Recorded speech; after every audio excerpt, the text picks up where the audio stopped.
जय भीम, जय भारत, जय सशक्त चैनल। मैं महंत मांझी आज फिर बैठे हुए हैं इंजीनियर हरकेश्वर बाबू के साथ, और आज हम लोग बात करेंगे कि अभी जो मंत्रिमंडल का भी गठन हो गया बिहार में, और चुनाव भी घोषित होने वाला है कल। तो ये बताया जाए कि दलितों का वोट किधर जाने वाला है, क्योंकि दलितों में नीतीश बाबू पासवान को अलग करके एक महादलित बना दिए, अकेला रह गया बेचारा ये दलित। इसको जो है रविदास का वोट नहीं मिलता है, ऐसा न बना करके इसको सभी के अगेंस्ट में खड़ा करके के रख दिया है पासवानों को। पासवानों का भी वोट कहाँ जाए?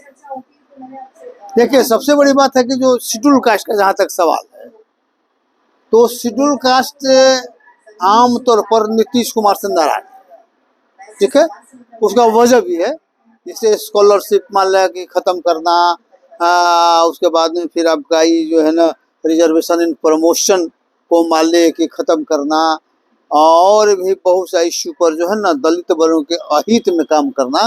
तो ये शेड्यूल कास्ट के लोग उस आदमी को एक्सेप्ट नहीं करते हैं। ठीक है, लेकिन चूंकि अभी जो सिनारियो, चूंकि आंदोलन का रूप चल नहीं रहा है, जहाँ आंदोलन चलता है ना तो सारा जाति पाति का भेदभाव खत्म हो जाता है, और आंदोलन के नाम पर और जो माइंड में सेटअप होता है उसके हिसाब से लोग वोटिंग करता है।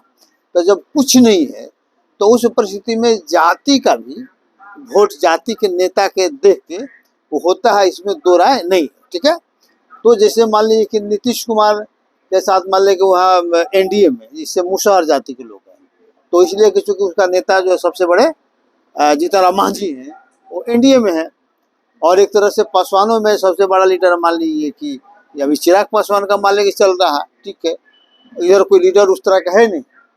तो उस परिस्थिति में अगर आम तौर पर देखा जाए तो पासवान और मुसहर का वोट तो उधर जाता दिख रहा है, लेकिन बता दीजिए कि चूंकि पासवान समाज नीतीश कुमार से इतना ज्यादा नाराज है कि हो सकता है कि वो बीजेपी को वोट कर दे, लेकिन इनको तो वोट नहीं ही करेगा।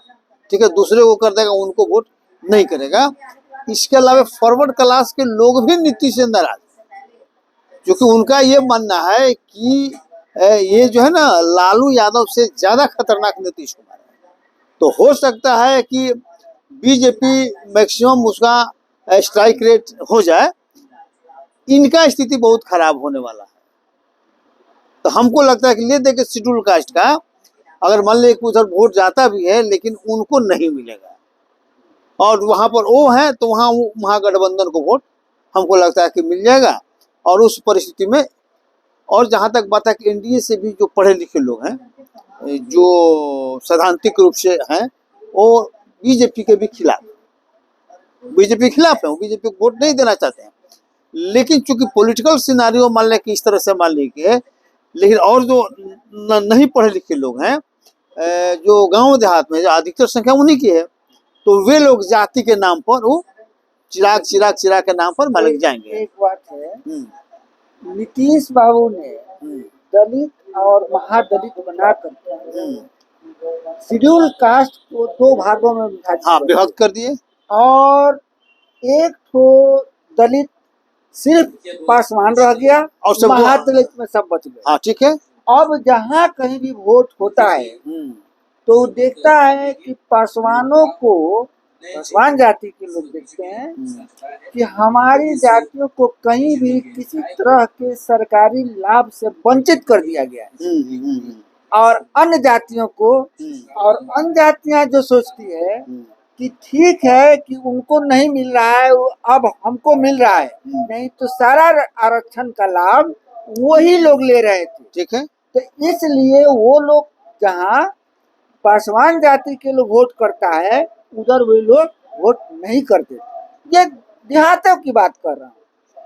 तो इसलिए मेन लीड करता है रविदास जाति के लोग, और वो पासवान जाति को वोट नहीं देता है। लेकिन एक और बता दें आपको, जिस व्यू से और जो सिद्धांत गढ़ा गया था कि दलित महादलित करने का, तो उसमें मान लीजिए शुरू में आप देखे होंगे कि 4 जाति को छोड़कर वो माना गया था कि दुसाद चमार धोई पासी, इनको छोड़ के महादलित बनाया गया था। और उसको छोड़ के 4 जाति को छोड़ के और जो महादलित में है उनकी दुर्गति है, नहीं उनको कोई लाभ नहीं है। आज उनको महसूस हो रहा है कि हमारी तो स्थिति बहुत खराब हो गई, इसलिए कि शिक्षा मित्र में या टोलना सेवक में विकास मित्र जो बहाली हुआ तो जनसंख्या देख के हुआ, तो जिस 50 टोला का जो संख्या है और जिस जात का संख्या है तो उसको दिया जाएगा।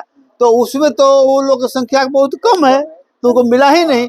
उसमें देखिए मुसहर जाति का संख्या है उसमें, तो मुसहर जाति नहीं तो मुसहर जाति में मैट्रिक पास वाला बहुत कम है, ठीक है। और उसमें ले दे के उसका लाभ सिर्फ एक जाति चमार को मिला, ले दे के महादलित का वो है। और जितना मान लीजिए जो छोटे छोटे जाति जो जनसंख्या और क्लियर हो गया तो नतीजा हो गया पॉलिटिकल रूप से और वो नेग्लेक्टेड हो गया।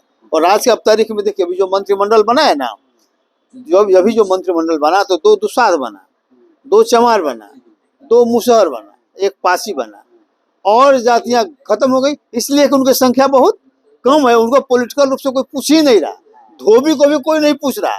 वो तो मान लीजिए एक पासी जो बन गया वो तो नीतीश कुमार का नजदीकी रहने के कारण बन गया, नहीं अदरवाइज जो कम संख्या वाले हैं वो तो पॉलिटिकल रूप से बेचारे हाशिए पर जा रहे हैं, है ना।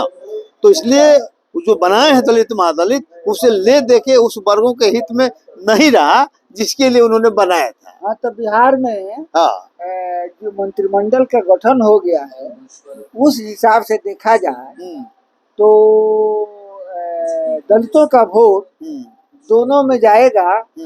कड़ाके का माने कठिन लड़ाई लड़ाई होगा इसलिए हाँ हाँ कि सबका प्रतिनिधित्व जो पासवान जाति का जो है उसका भी प्रतिनिधित्व है और मुसहर जाति का भी प्रतिनिधित्व है और रविदास जाति का भी प्रतिनिधित्व दो है ना, दो को है हाँ, और एक पासी का है। हाँ, तो इसलिए इन जातियों का वोट हाँ, अब इधर आकर्षित होगा हाँ, और टक्कर होगा।